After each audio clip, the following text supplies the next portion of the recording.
I got something good for you today. 2 years ago, I released a video on how to learn to draw in 30 days, but that was kind of more of a general plan. This time around, we're going to be working towards a specific goal: to learn to draw faces in 30 days. So in this week's episode of YouTube Art School, I'll introduce an epic plan to teach you, your parents, your kids, anyone, how to draw faces in 30 days. Well, let's get this class started. Alright, class is in session. Pay attention and pay the class fee of either 1 like or 1 sub. Because today I'll be going over 30 carefully crafted exercises, daily exercises, that I've carefully put together to help you learn how to draw from zero to being able to draw like really convincing yet simple faces. And just a couple seconds before I get into the exercises, well, I'm really proud of this plan. It was a lot of work to put together, but I know for a fact that you're gonna get a lot out of this if you give it a serious shot. This is perfect for complete beginners, but I would argue that even if you're a little bit more experienced, a lot of this should be kind of new and challenging for you. Give it a shot. And each exercises will be quite simple, so it should only take you like a couple minutes every day.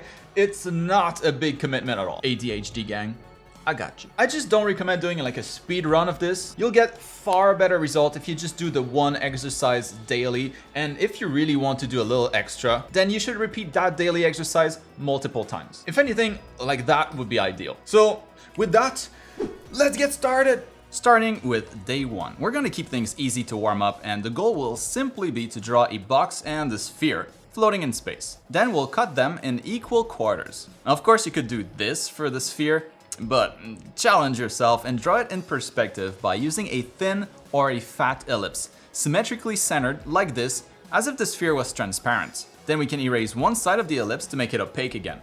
For day 2, we'll draw 2 identical cylinders, cut in half like this. Once again, it's easier to draw the whole ellipse to make sure that it's symmetrical first, and then erase 1/2. On day 3, we'll draw a square and fit a circle in it, touching all corners. And then we'll do that again, but within the circle that we already drew. Those shapes will be very important later, so the practice will pay off. And I know it's tricky, but you'll see. Moving on to day 4. We'll draw one sphere, cut in half, and then another split in half. Once again, it's easier to draw the full thing and then just erase what we don't need rather than trying to just draw the half. On day 5, the exercise will be to draw 4 eyeballs of the same size. It's harder than it looks because circles aren't easy to draw, but they're going to be very important later, so let's get those reps in. On to day 6 now. Let's draw a sphere stacked on top of a cylinder and cut them in quarters. And notice how all the horizontal ellipses are all the same, but just on different scales. This indicates that the 2 objects are in the same perspective, so make sure they are. Now for day 7, the last day of week 1, we'll draw 2 eyeballs with 1 eyeball's width between the 2, and then we'll draw the eye shape the same way on both, but mirrored. And it goes like this: line 1, 2, 3, and 4. Alright, it's the start of week 2, and we'll draw a few trapezium shapes like these. Then we'll draw lines going to the opposite corners because the intersection here will mark the exact center of each. And then we can use that point to cut them all in equal halves.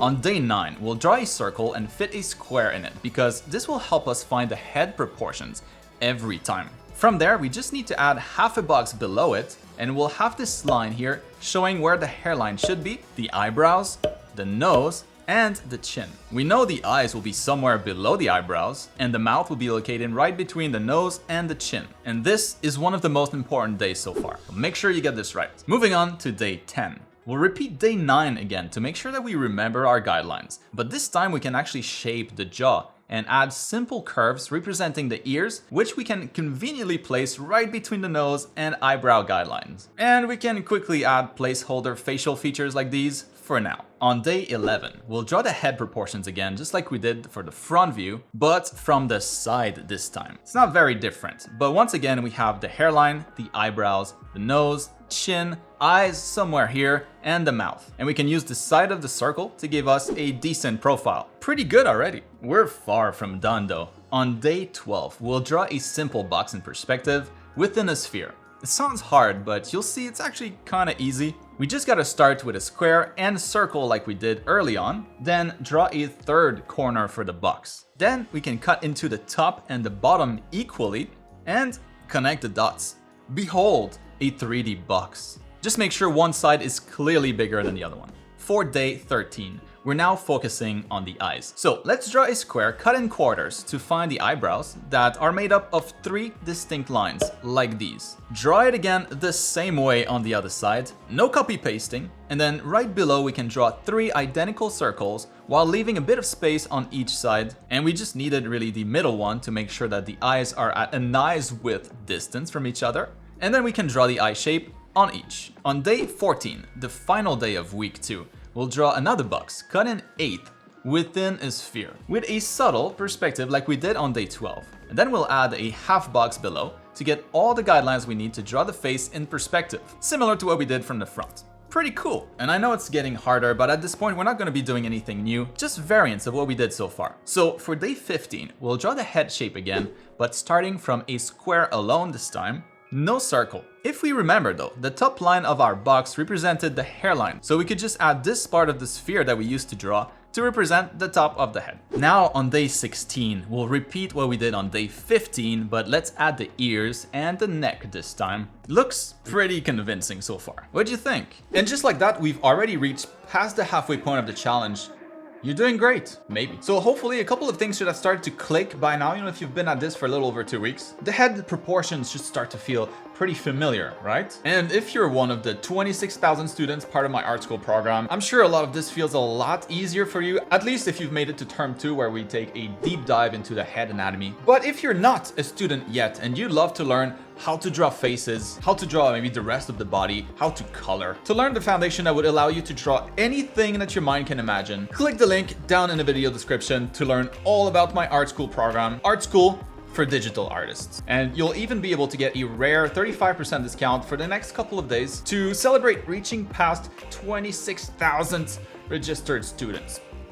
So check the link down below. I don't want you to miss out on this deal if you've been looking for something like that to help you take your art to the next level. Now, let's continue with the rest of the challenge, starting with day 17. We're starting the final stretch by drawing a simple ear from the front and side. I just started with the overall C shape of the ear, as if it was touching this imaginary line, then add a chevron for the tragus, a smaller C representing the helix of the ear, and then 2 more even smaller C's to define the antihelix. Simplified of course, but it kind of looks like an ear. And then from the front, it'll be very similar, just a little more squished, and the second C will look more like a T from that angle. It's easier than it looks. Just give it a couple tries to memorize it. For day 18, we'll draw 2 different noses from the front using this method to build them. So we're starting from a shape like this, with another, but smaller one on the inside, marking the tip of the nose. Doesn't look like a nose yet, but the nostrils go down here, kind of lined up with the bottom curve. And from here we can just erase the initial guidelines and we get some pretty convincing noses. The more we erase, the more feminine or delicate it tends to look. Moving on to day 19, we're making good progress. Here we'll draw the head like we've done before from the side view, but we'll add the ear, the neck, which is basically a continuation of these curves, and topping it off with the nose construction, very similar to the front version. We're not detailing any of the facial features at this point. This should be hard enough. Now, on day 20 of the challenge, we're just going to draw the eyebrows and the eyes only, keeping in mind the guidelines we've used so far. We can also add a quick line for the upper eyelid, and I know it's tricky to get both looking identical, but do your best. Again, no copy pasting, ever. For day 21, the last day of week 3, we'll draw the eyebrows and the eyes again, but on a box in perspective like we've learned to do. Here, just be careful to line up the eyebrows and the eyes using the perspective guidelines. Don't just wing it. Alright, it's day 22 now. Let's draw the nose on a box in perspective this time. So we'll go over the same process, but we'll just need to make sure that the side of the nose on the smaller half of the box is also a little smaller to account for the perspective. It doesn't need to be perfect, just make it a little narrower than the other side. And we'll also need to add the tip of the nose off center this time to make it work, but still keep it within the initial shape. And after we erase a few of those construction lines, we're left with this. Well done. On day 23, we'll use our new knowledge of proportions to draw a clean head shape with ears and neck. Just no facial features, or if anything, just like hints of them. We're getting close, but don't try to get ahead. I know it's tempting, but we still have a few more important things to practice. Let the anticipation build. So for day 24, we'll we'll do the opposite this time and draw a complete face, but without the head shape. Just make sure to keep in mind the correct face proportions we've seen. I recommend always drawing your guidelines first, and then you can just erase them later. For day 25, we'll draw another cleaned up head shape, but with added ears, neck, and hairline. Resist the temptation to draw the rest again. If you want to practice more because we're so close to a complete head, practice this exercise again instead. Alright, for day 26, we're changing gears and we'll draw 2 simple haircuts on the previous day's head. Just a little something so our faces aren't bald. Although bald is the best haircut if you ask me. Now we already have our hairline drawn, so for the first one we can just draw a couple of lines all merging like towards the top of the head and give her a simple ponytail. And for the second haircut, let's give it a little bit more volume and maybe like flare out the front. You can do whatever you want here honestly, but if you have no idea, try those. It's simple and it works. And we've just got a few days left, so for day 27, we'll draw the clean head shape with ears and neck in perspective this time. Oh, a little harder than from the front, but not much to be honest. We all have the tools to do this, so as long as we use our guidelines, it should turn out okay. For day 28, we'll draw a basic face on a box in perspective this time around. So the same as the previous day, but without the head shape.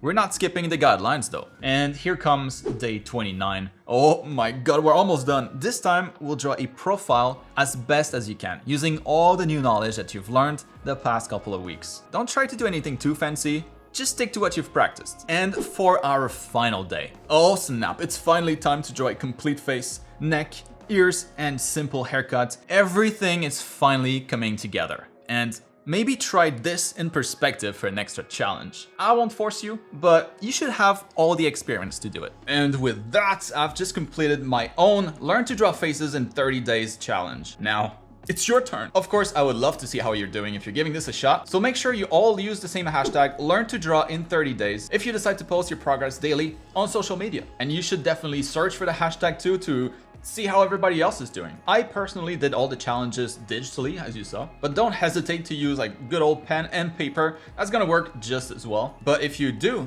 them digitally and you'd like to get the same kind of pencil brush that I've been using because it's the best, well, you can grab it as part of my free brush sets down in the video description. And for all of you Clip Studio Paint users, I've actually kind of tweaked the same brush, but especially for Clip Studio Paint so that it feels exactly like it does in Photoshop. It's perfect. Link also in the description. Anyways, I hope this helps. No, I know it will. And I can't wait to see how well you do. Now, make sure you have the bell turned on to be on time for next week's class. And maybe check out the original Learn to Draw in 30 Days challenge first if you want a little warm up before tackling this one. Peace out.